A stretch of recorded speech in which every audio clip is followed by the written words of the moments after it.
Patuloy pa rin nakatutok sa lagay ng panahon ang buong puwersa ng Team NCRPO sa pamumuno ni Police Major General Jose Melencio C. Nartates Jr. sa kalagayan ng ating mga kababayan. Dahil sa patuloy na pag-uulan at pagtaas ng tubig baha, karagdagang PNP personnel ang ikinalat na aabot na sa 1,378 at may maaasahang standby support force na aabot sa 813.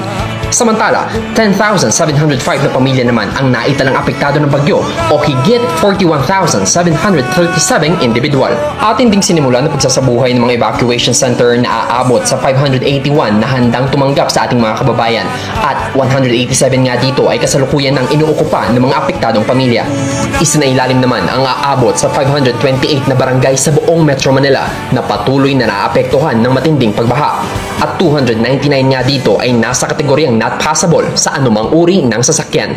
Patuloy din ang ating mga isinasagawang relief operations na inisyatibo ng ating kapulisan at sa mga oras na ito ay aabot na sa 643 ang ating naaksyonan at nabigyan ng agarang atensyon.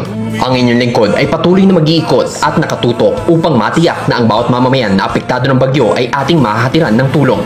Dahil sa bagong Pilipinas, ang gusto ng pulis, ligtas ka. Tatak Bayaning Pulis. Tatak NCRPO.